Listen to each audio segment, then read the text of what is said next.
So today's video, we're making this McCall's pattern number 7629, and it is a blouse.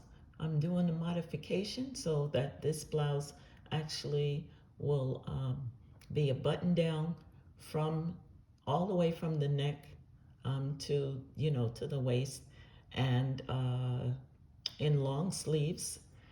And I already pinned everything on.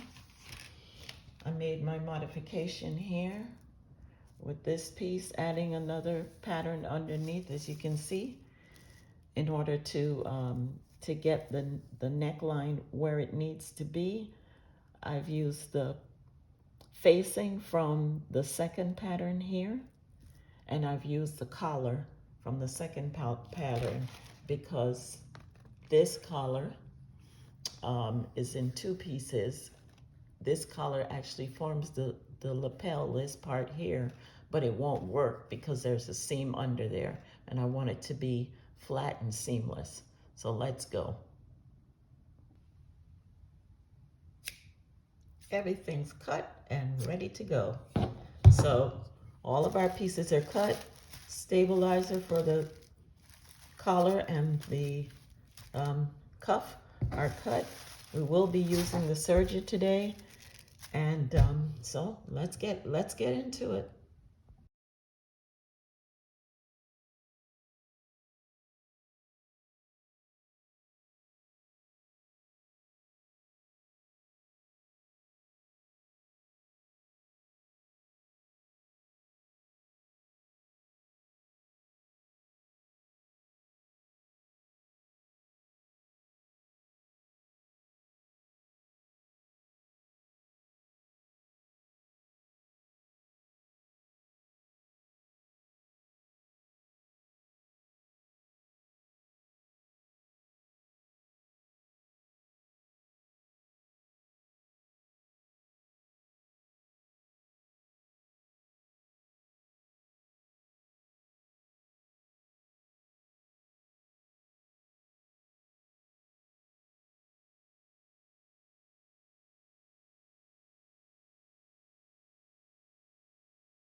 So everything is ready to go. Just removing pattern pieces, and in a minute we'll have the moment of truth coming forth. If this actually works out, which I hope it does, because yep, that's the plan. I've done this before where I've combined two patterns to get the look I want. I didn't want this pattern, this neckline here, so I added another pattern underneath to get the straight up, to get the button down that I need. And I'll show you how I did that in another video. But let's get on with this.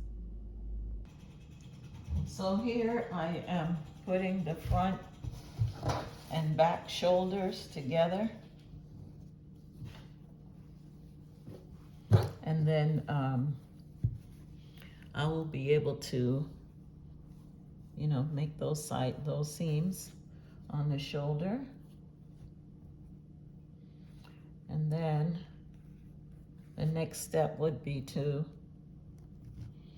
put the collar together, and then place that, put that in place, and then put the join the facing over. So at that point we'll be, I would say, about 25% of the way, because we still have to do the sleeves and the sleeves and the cuffs, and yeah, we'll be good. Keep watching. Don't forget to give a thumbs up to this video. There will be more how-tos and demonstrations of these different patterns that I make, and yeah, some tips and tricks. I've serged the shoulder edges, but I do need to adhere to the seam allowance here so that it does fit properly when I do the final put together. So keep watching. Invite some others to watch. We'll be here for a minute. Thank you. So guys, I'm up to putting in the sleeves right now. You know, as usual, I do the little running stitch in the cap of the sleeve, and then I set the sleeve into the armhole. Now I'm stitching it in, and I already have the other sleeve in. So my next step is to do the cuffs, and then do the buttonholes, and then I'll have all the finishings to do. But yeah, setting in the sleeve, sometimes you can't avoid the little puckers, but I try to keep them as close to the top of the sleeve as possible. You know, you spread them out as much as you can, but if there are going to be any, I'd prefer for them to be at the top of the sleeve, especially since it's a woman's blouse. And yeah, I'm sewing this from the flat side, but every now and then I take a look to make sure that the underside is smooth. I'm not folding anything into the seam. Yeah, so working my way around.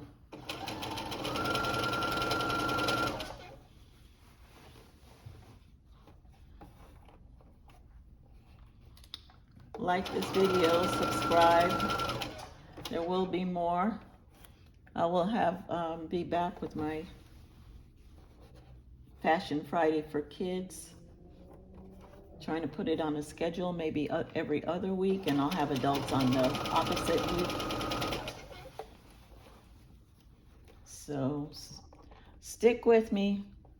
I'm working on it. If you have any questions or comments, leave them in the comment section below. And also super chats and thank yous and super stickers are always available during the live or during the premiere. You may be granted a membership. Anyone who comments, I have 10 memberships per month to give away. It doesn't cost you anything, and at the end of the 1 month membership, it just simply cancels, and it will give you an opportunity to say if you would like to continue your membership, and I would appreciate if you did. But if you don't, it's no worries. Just come back and watch and hang out with me and the rest of the gang and see what I'm up to next time. Yep, so that sleeve is in.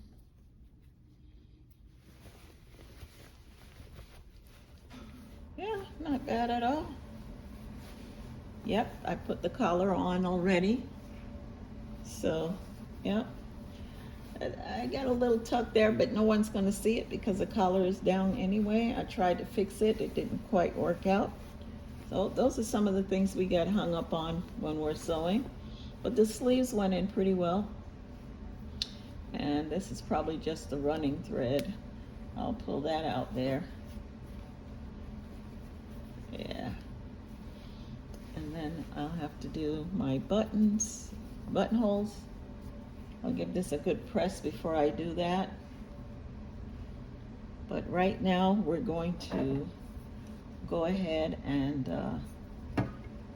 get started on the cuff, which I have to add the interfacing, a buttonhole, and sew it on. Stay with me. So here I have put the cuff for the shirt together. Yep, and I'll be able to put button and buttonhole. So, as you know, the sleeve always calls for a gathering stitch. I don't know if you can see it. So you lengthen the stitch to 4 stitches per inch, and run the gathering stitch from one end to the other. And now we're going to attach this. I'm going to match this notch, and we're going to have a little bit of overlap. I'm going to start from right here. I may need to open that just a little bit to make sure that we have enough seam allowance to turn. And that's where your seam ripper comes in. And this can happen to anyone. You can just go sew a little bit too far. And then I was interested in doing that top stitch, so it got a little bit tight right there, but I got that. So I'm just gonna go ahead and pin this in all the way across to the other end, and I'll be adjusting the gathers as I go. I'll be adjusting that basting stitch so that it fits the cuff, and then I'll be right back. To adjust the basting stitch, you simply grab the stitch on the thread on the back side and just pull and divide the gathers evenly. You may in the beginning pull it a little too much, but it's rather too much than too less, because you're going to even them out along the length of the cuff so that you can sew it in. So I'll do that and come back. This is how I mark my buttonholes, or my placement for the buttons. So I put a pin from the button side through the buttonhole, and I do this all the way down for each button. And as you can see, when you turn it on this side, you're marked exactly where you're going to place your buttons at. And then you just have to just pull it apart and then start sewing your buttons on. So everything's marked.